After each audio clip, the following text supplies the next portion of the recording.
हरे कृष्णा।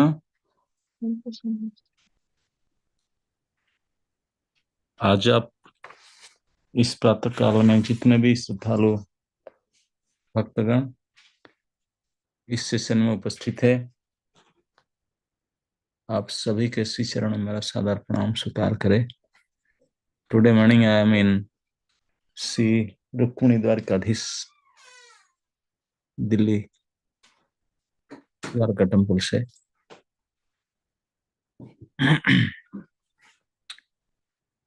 वंशाकल्पतरुभ्यश्च कृपा सिन्धुभ्यश्च पतितानां। 2-3 दिन से मैं आउट ऑफ कंट्री था, इसलिए ठीक से ज्वाइनिंग नहीं पा रहा था। आज पर टाइम डिफरेंस था। Today starting again. जैसे बताया गया कि आज हमारा गीता चर्चा का क्रम है। 9वां अध्याय के 12 नंबर श्लोक। मोघासा मोघ कर्माणो मोघ ज्ञाना विचेतसः राक्षसीम आसुरीं चैव प्रकृतिं मोहिनीं श्रिताः। जो लोग इस प्रकार मोहग्रस्त होते हैं वे आसुरी तथा नास्तिक विचारों के प्रति आकृष्ट होते हैं। इस मोहग्रस्त अवस्था में उनकी उनकी मोहग्रस्त अवस्था में उनकी मुक्ति आशा, उनके सकाम कर्म तथा ज्ञान का अनुशीलन सभी निष्फल हो जाती है। प्रभुपाद कहते हैं, ऐसे अनेक भक्त हैं जो आपने को कृष्ण भावनामृत तथा भक्ति में रत दिखलाते हैं, किंतु अंतकरण से वे भगवान कृष्ण को परम ब्रह्म नहीं मानते हैं। ऐसे लोगों को कभी भी भक्ति सफल भगवत धाम गमन प्राप्त नहीं होता। इसी प्रकार जो पुण्य कर्म में लगे रहकर अंततगत्वा इस भवबंधन से मुक्त होना चाहते हैं वह भी सफल नहीं हो पाते हैं, क्योंकि कृष्ण का उपहास करते हैं। दूसरे शब्द में, जो लोग कृष्ण पर हंसते हैं उन्हें आसुरी या नास्तिक समझना चाहिए। जैसा कि 7वें अध्याय में बताया जा चुका है, ऐसे आसुरी दुष्ट कभी भी कृष्ण के शरण में नहीं जाते हैं। अतः परम सत्य तक पहुंचने के उनके मानसिक चिंतन उन्हें इस मिथ्या परिणाम को प्राप्त कराते हैं कि सामान्य जीव तथा कृष्ण एक समान है। ऐसी मिथ्या धारणा के कारण वे सोचते हैं कि अभी तो यह शरीर प्रकृति द्वारा केवल आच्छादित है, और जो ही व्यक्ति मुक्त होगा तो उसमें तथा ईश्वर में कोई अंतर नहीं रहेगा। कृष्ण से समता का यह प्रयास भ्रम के कारण निष्फल होता है। इस प्रकार का आसुरी तथा नास्तिक ज्ञान अनुशीलन सदैव व्यर्थ होता है। यही इस श्लोक का संकेत है।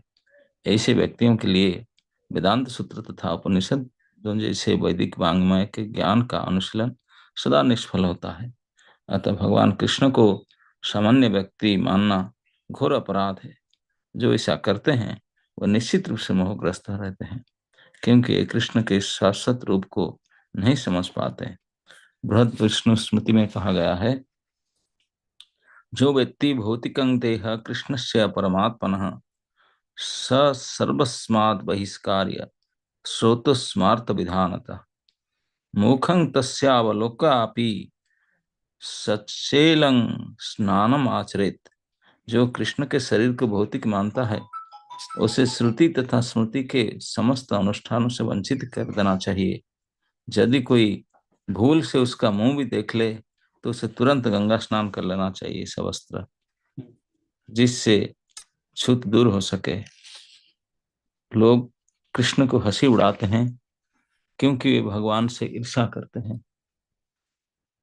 उनके भाग्य में जन्म जन्मांतर नास्तिक असुर योनियों में रहना लिखा है। उनका वास्तविक ज्ञान सदैव के लिए भ्रम में रहेगा और धीरे धीरे वे सृष्टि के गहनतम अंधकार में गिरते चले जाएंगे।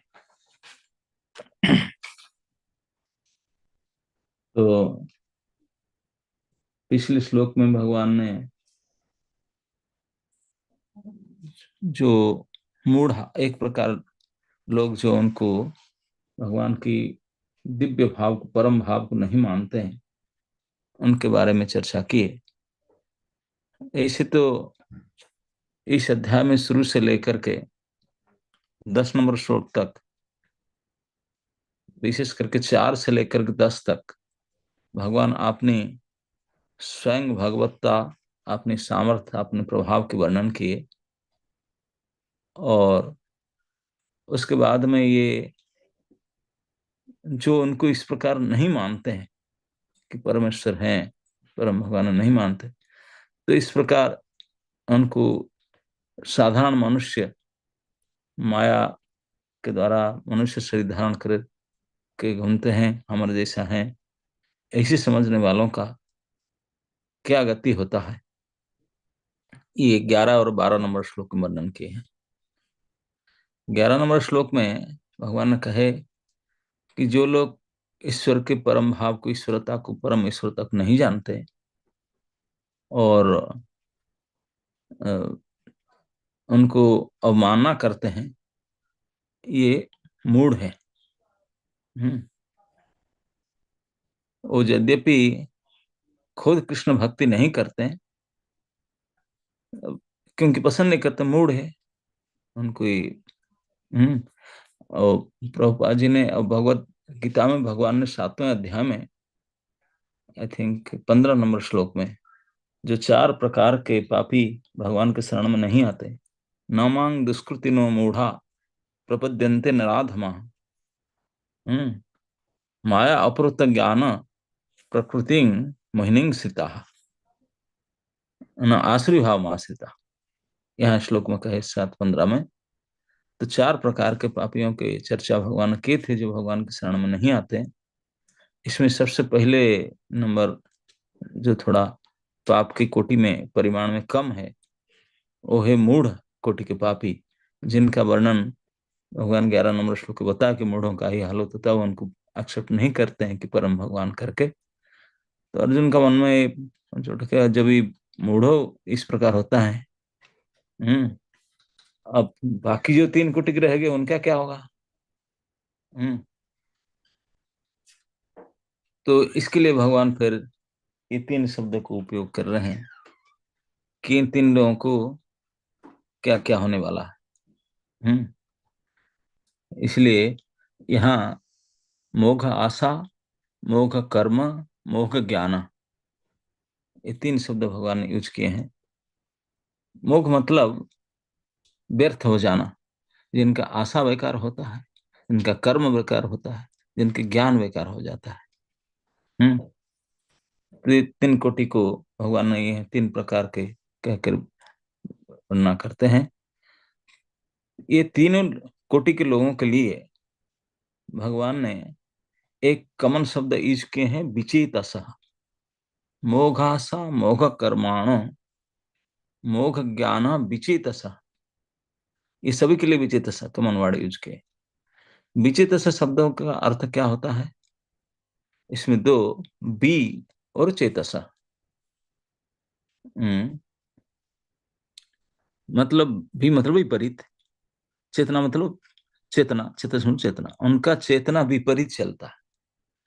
असली चेतना जो है कृष्ण चेतना है। जो कृष्ण से विमुख होते हैं उनका चेतना उल्टा है, विपरीत है, बुद्धि विपरीत है उनका।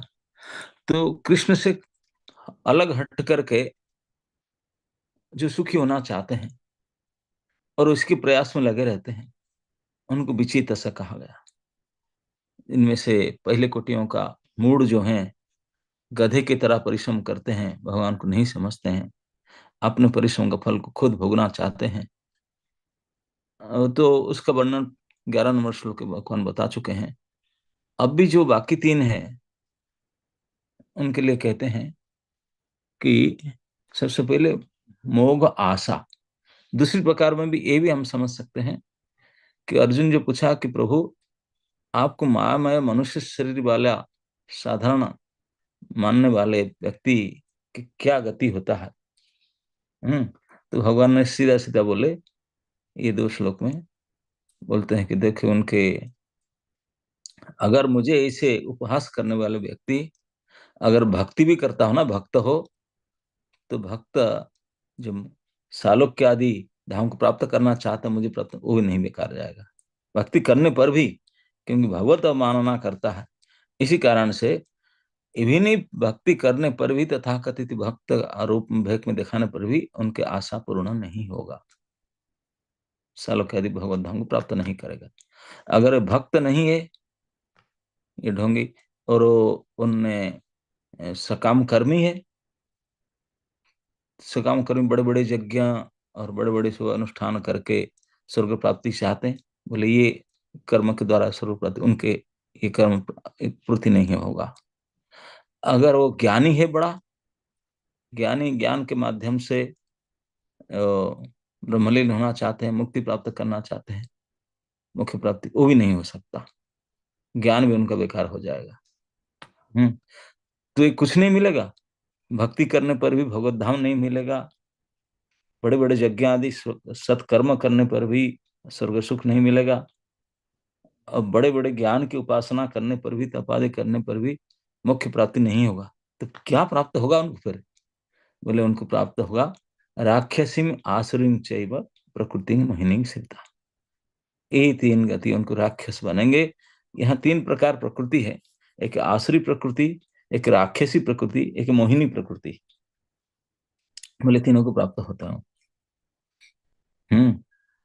तो अभी हम एक एक करके चर्चा करेंगे। जो भगवान प्रभुपाद जी ने भी इस तात्पर्य में इशारा किए हैं कि 7:15 में भगवान ने जो कहे थे, चार प्रकार के पापी लोग जो भगवान के शरण में नहीं आते हैं। पहले श्लोक में तो मूढ़ों का नाम ले लिए, और बाकी तीनों में नंबर 2 में पापी, 2 नंबर पापी जो आते हैं उनको कहा जाता है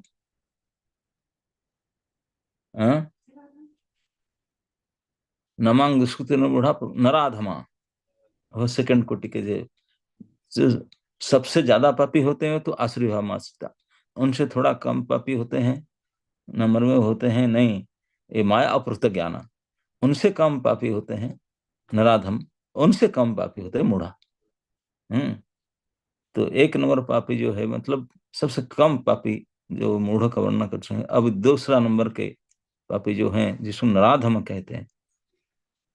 नरा अधम शब्द आया जो नरों में अधम है, अधम मतलब सबसे नीचा, सबसे गिरा हुआ, छोटा। ये नर होकर भी नर के नरत्व को, मनुष्य होकर भी मनुष्यत्व को नहीं जानते, बड़े बड़े कर्म कांड धर्म आदि ध्वजा उड़ाते हैं, करते हैं, लेकिन उनको पता नहीं कि धर्म के लक्ष्य क्या है। धर्म वास्तविक इसको कहते हैं जो परम सत्य को समझे और परम सत्य का उनके संबंध को भी समझे। तो इस बात को, ईश्वर के बिना धर्म क्या आ सकता है? ईश्वर के बिना धर्म का कोई मूल्य नहीं होता, लेकिन उन लोग का बुद्धि भ्रमित है। तो इसलिए उन लोग नराधम है, जो नरम अधम है, उनको ही विचेत से कहा गया, उनकी चेतना विपरीत होता है, ईश्वर चेतना में नहीं रहते हैं।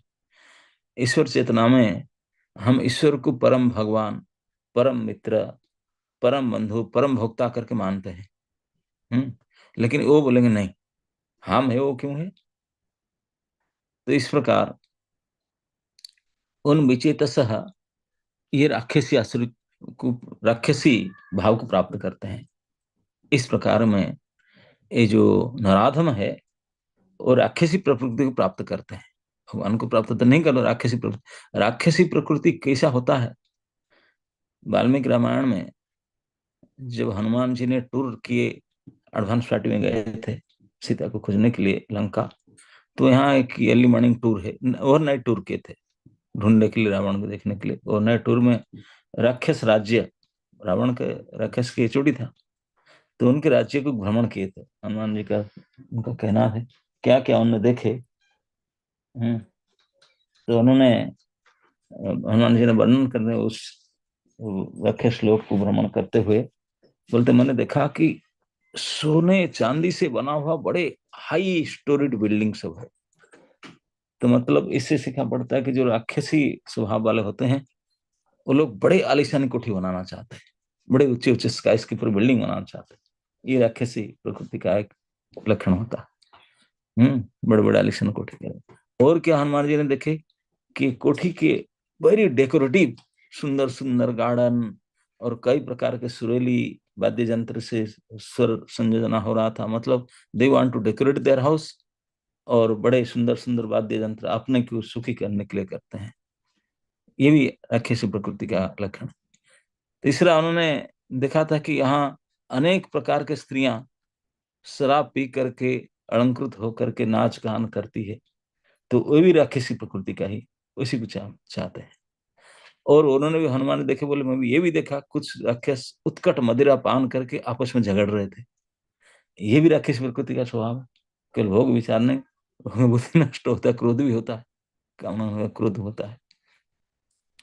तो इस प्रकार से राक्षसी स्वभाव को प्राप्त होते हैं, जो विचेत से भगवान से विमुख होते हैं, भगवान को अवमानना करते हैं।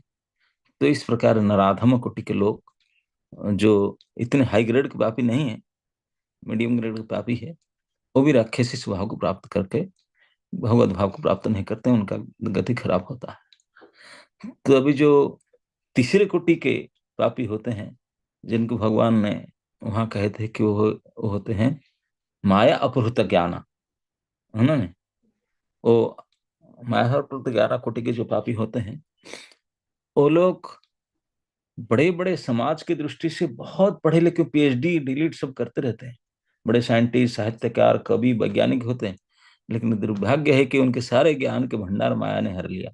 ईश्वर को नहीं मानते।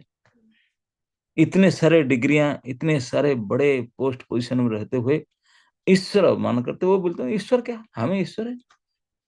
हम्म, वो ईश्वर को विश्वास नहीं करते हैं। ईश्वर पूजा ये सब बोलते हैं कि जो ये लोग करते हैं हरे कृष्ण वाले, ये सब पिछड़े हैं, कोई नहीं, सब आउटडेटेड है। वही पुराना शास्त्र पढ़ते हैं, राम कृष्ण, ये क्या है। हमारे बड़े बड़े सब साइंटिफिक एडवांसमेंट है ये सब के, उसके द्वारा वो लोग, प्रभुपाद का एक जाग में कहते हैं, ये सब तथाकथित वैज्ञानिक एडवांसमेंट, दिस इज पशु सभ्यता है, मनुष्य सभ्यता नहीं है। पशु जैसे चार पैर में उछलता है, कूदता है, भोजन मिल गया तो, संग मिल गया तो इस प्रकार ये चार पैया में कूदते हैं। आजकल गाड़ी में तो कोई पैदल तो चलते नहीं, वो भी चार पैर वाला है। उसी को लेकर ही भाग दौड़े, जहां ट्रैफिक लाइट हो जाता है इतने 2 किलोमीटर जाम लग जाता है, क्योंकि पशु है, भागते रहते हैं, भोग कहाँ मिलेगा, सुख कहाँ मिलेगा। इसके चक्कर में ये पशु सभ्यता है।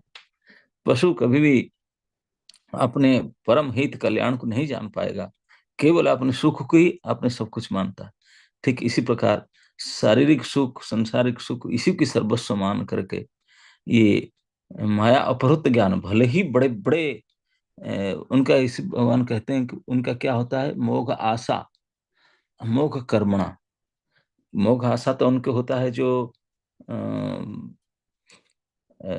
सेकंड कोटि के पापी नराधम होते हैं, उनका आशा बेकार हो जाता है। क्यों?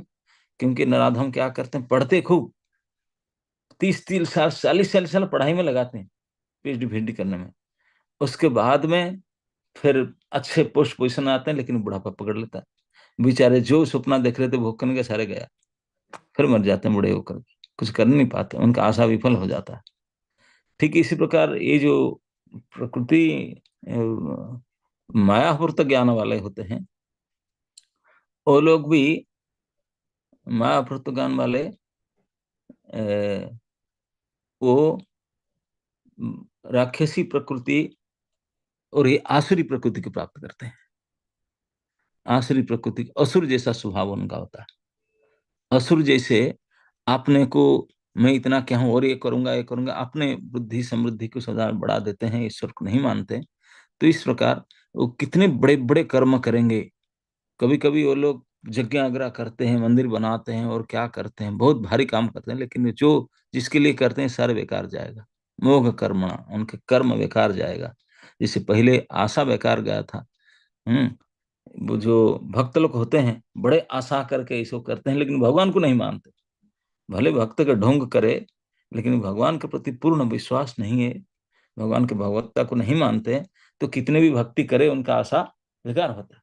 तो इस प्रकार कितने बड़े कर्मी हो, और कर्म में दुनिया में उनका नाम बहुत बड़ा हो, इतने बड़ी यज्ञ तपस्या वेद पाठ आदि करते हैं, लेकिन यार सारे बेकार, मतलब राक्षस लोग भी वेद पाठ करते थे, लंका में हनुमान ने देखा था।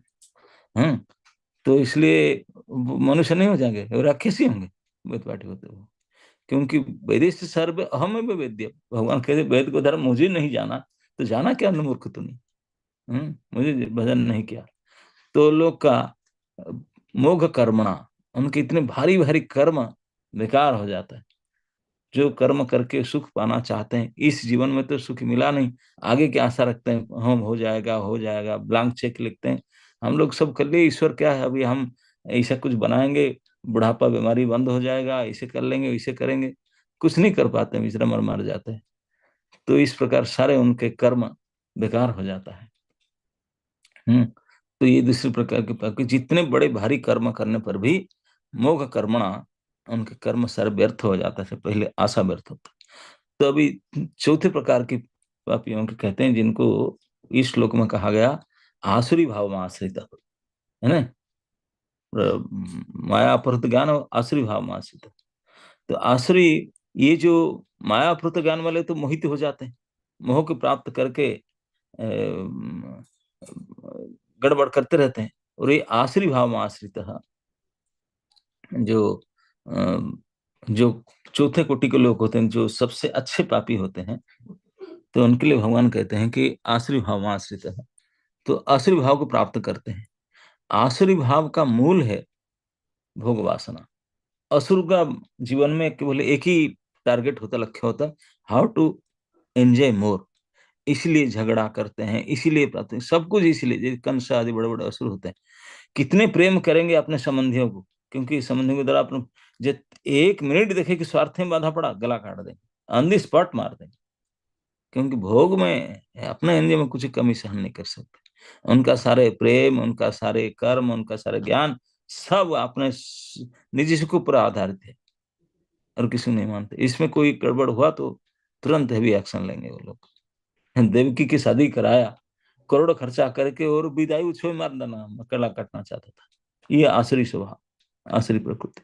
तो इस प्रकार ईश्वर विहीन सभ्यता वाले, ये खूब बड़े बड़े बढ़े चढ़े होते हैं संसारिक दृष्टि से, लेकिन क्योंकि भगवान को नहीं मानते हैं, परम भगवान की भगवत्ता को, भगवान ही परम बंधु है, सबके परम मित्र है, भगवान ही परम भोक्ता है, भगवान ही परम हितैषी है, सुहृत, इस बात को जो स्वीकार नहीं करते हैं, तो लोग का इतने बड़ी पहुंच पर करके भी सारे प्रकार की उनके जो ज्ञान है सब बेकार हो जाएगा। वह ज्ञान से कितने बड़े बड़े ज्ञानी क्यों ना हो, पढ़े लिखे, ईश्वर के ज्ञान के बिना सारे ज्ञान ही व्यर्थ है, मरते हैं इस मोह ज्ञान। वो क्या प्राप्त करते हैं, आसुरी स्वभाव को प्राप्त करते हैं। आसुरी स्वभाव है मूल स्वभाव। आसुरी स्वभाव से ही बाकी दो स्वभाव निकलता है, राक्षसी स्वभाव और मोहिनी स्वभाव, मोहित हो जाना, ये उनका फाउंडेशन होता है आसुरी स्वभाव। आसुरी स्वभाव में भोग वासना प्रथम होता है, मुख्य बलवान होता है। इसी को भगवान ने गीता में भी सेकंड चैप्टर में कहे कि ध्यायतु विषयत पुंसः, है नहीं, जो जो विषय भोग की जो आशा करते हैं उसी में लचे पचे रहते हैं, ये लोग आसुरी स्वभाव को प्राप्त करते हैं। तो उनका क्या होता है, तो उनका जो आशा है सब बेकार हो जाता है। वो फिर क्रोधी होते हैं। ध्यात विश्वास संगस्ते संगात संजात काम, वही कामना आसुरी भाव के लक्षण है, कामना। और काम पूरा नहीं हुआ, क्रोध होगा। वो लोग बड़े क्रोधी होते हैं, बहुत क्रोध करते हैं, झगड़ते हैं। और क्रोध, अब क्रोध से ही मोह होता है। हम्म। क्रोधा बहुत ही सम्मोह, यह मोह की बात आया, मोहिनी श्रिता, जो सबसे हाई क्वालिटी के पापी होते हैं, वही से मोहित हो जाते, इल्यूजन हो जाते हैं। बिल्कुल भ्रमित करके रखते हैं, कितने प्रयास करने पर भी जन्म जन्मांतर तक ऐसे दुख भोगेंगे, भगवान से दूर हटते हटते चले जाएंगे, कभी सुधर नहीं सकते, क्योंकि मोहित हो गए। हम्म। सारे प्रकार की भावना सब मोहित, मोहिनी श्रिता। तो ये आसुरी भाव और ये राक्षसी भाव दोनों लास्ट में मोहित कर देता है हमको, सब कुछ होते हुए भी इल्यूजन, बिल्कुल बेकार हो जाते हैं। और इसके लिए तीनों को विचेतस कहा गया, जिनका चेतना विपरीत दिशा में चलता है, कृष्ण की दिशा में चलता नहीं है। जो भगवान को परम भगवान, परम भोक्ता, परमेश्वर, परम हितैषी, परम सुहृद करके नहीं मानते हैं और अपने आप को और बाकी सब कुछ को मानते नहीं मानते, तो उनका दशा यही होते हैं वो पापियों का। वो आसुरी भाव को प्राप्त करते हैं और कर्म उनका सफल नहीं होता, ज्ञान सफल नहीं होता, आशा सफल नहीं होता। ये विफल होकर के आसुरी, राक्षस और मोह को प्राप्त होकर मूढ़ जन्मनी जन्मनी, जन्म जन्म तक भगवान से हट करके नरक की गति प्राप्त कर दुख प्राप्त करते हैं। प्रभुपाद जी ने तात्पर्य में तो एक बात कहें, यो व्यक्ति भौतिकं देह कृष्ण से परमात्मा, भगवान को भगवान क्या, भगवान को शरीर भौतिक करके जो मानते हैं उनको सारे वैदिक नीति से बहिष्कार कर दिया गया। उनके मुख देखने से गंगा में स्नान करना चाहिए कपड़ा के साथ, इसे लगते हैं, इतने पाप लग जाता है जो भगवान को नहीं मानते। और जो जिद करके उपहास करते हैं, भक्त लोग को बोलते ये क्या करते हरे कृष्ण करते हैं, है ना, नहीं बहुत क्रिटिसाइज करते हैं ऐसे विधर्मी, तो उनका तो बड़े दुर्गति है। यही आजकल संसार में उन्हीं लोगों का बोलबाला ज्यादा है, ये मायाप्रत ज्ञानाओं का, जिनका ज्ञान माया ने हरण कर लिया है। इस प्रकार से जो आसुरी भाव को प्राप्त किए हैं, इस प्रकार से लोगों की संख्या ज्यादा है।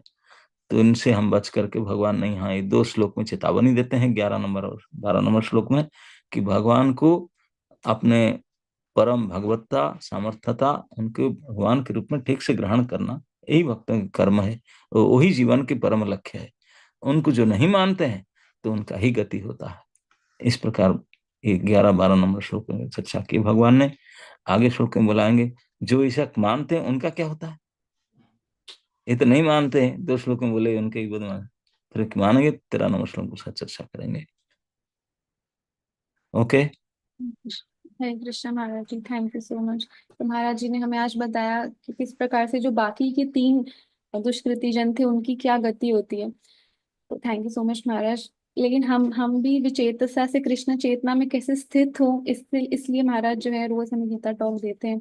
थैंक यू सो मच महाराज, आपका बहुत बहुत धन्यवाद। हम सब महाराज जी का धन्यवाद व्यक्त करेंगे 3 बार हरे कृष्ण महामंत्र बोल के। आप सब अपने आप को अनम्यूट कर सकते हैं।